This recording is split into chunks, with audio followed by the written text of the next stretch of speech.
we had gotten in 25 miles of the voter registration headquarters. And the bus stopped in Winona, at the bus terminal. And 4 people got off of the bus, to use the restaurant to get food, and 2 people got off to use the washroom while I was still on the bus.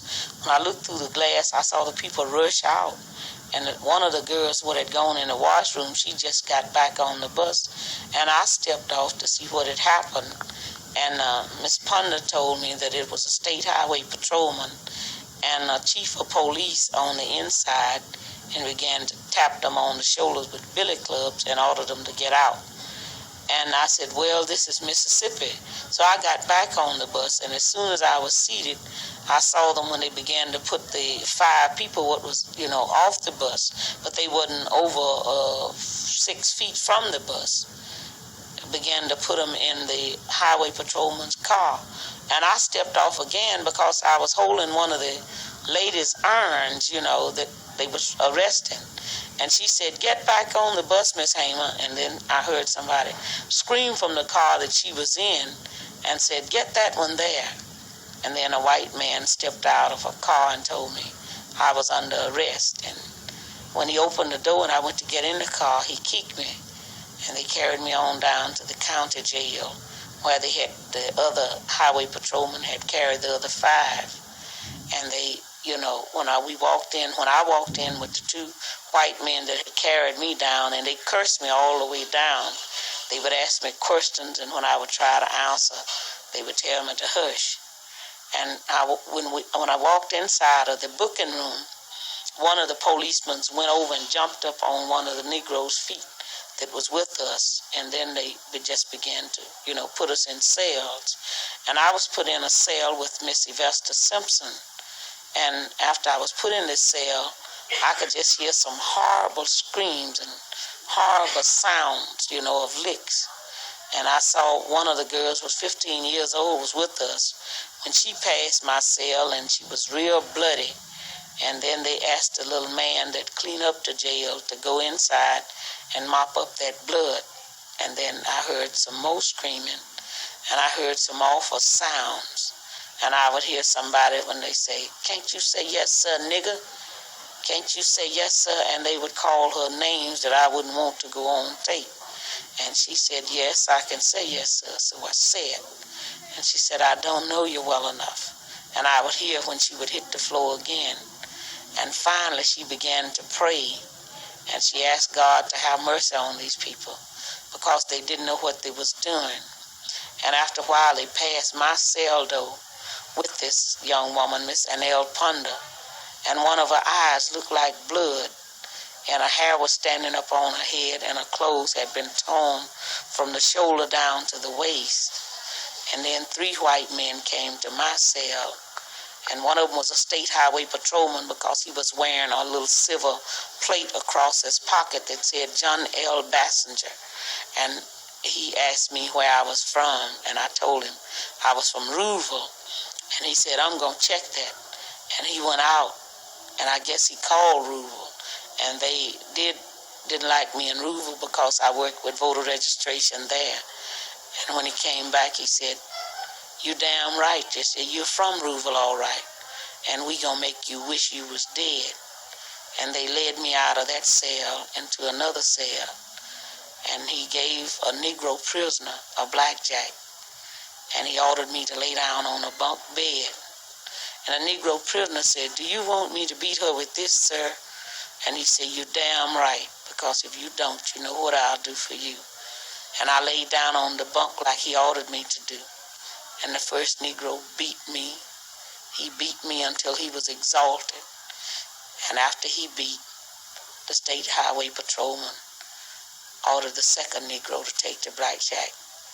And during the time he was beating, I began to work my feet because that was a horrible experience.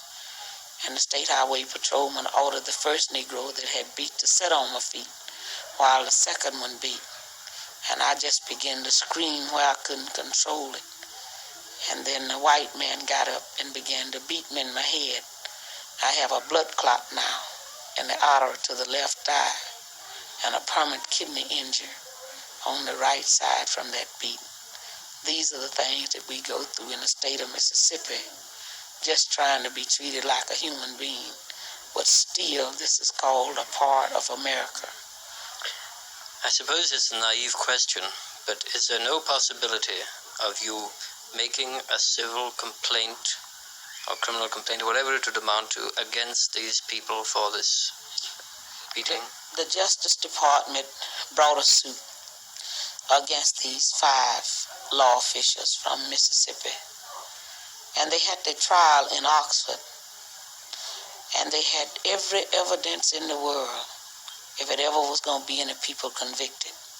Because we had flew to Washington, D.C. and had the pictures made, and they had the pictures today of what happened to us in that jail. The bus driver, they even had the waitresses from Winona at the bus terminal that said we hadn't done anything. We hadn't done no demonstration. The Negroes that they forced to beat me, they came and they told the truth.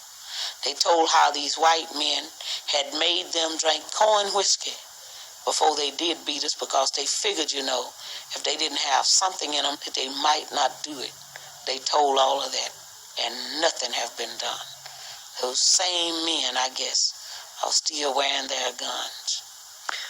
It puzzles me that Negroes in the South have not set up, in a way, territories of their own, with their own armed people.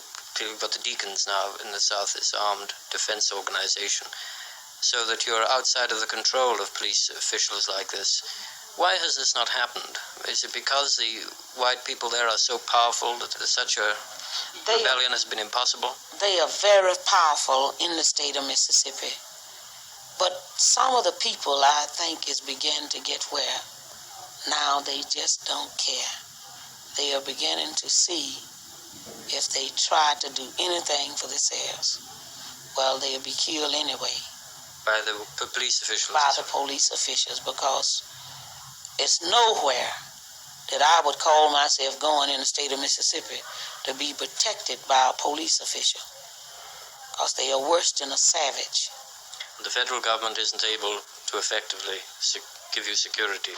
No, because, as you know, the 3 civil rights workers that was murdered in Mississippi, they said their civil rights hadn't been violated, but they are dead.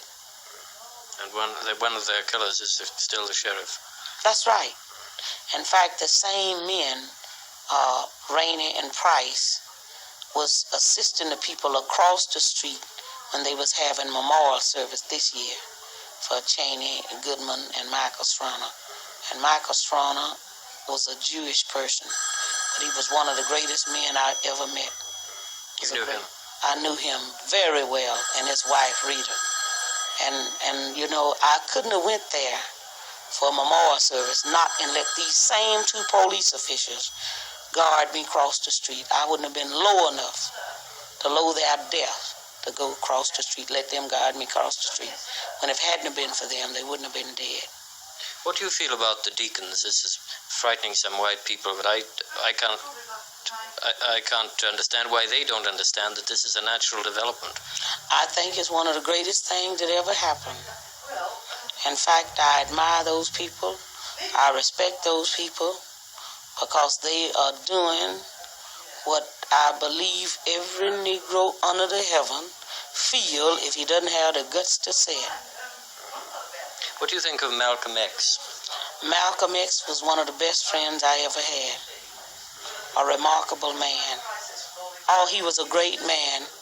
In fact, I had invited Malcolm X to come to Mississippi, and he was supposed to come to Mississippi on Monday and was killed that Sunday.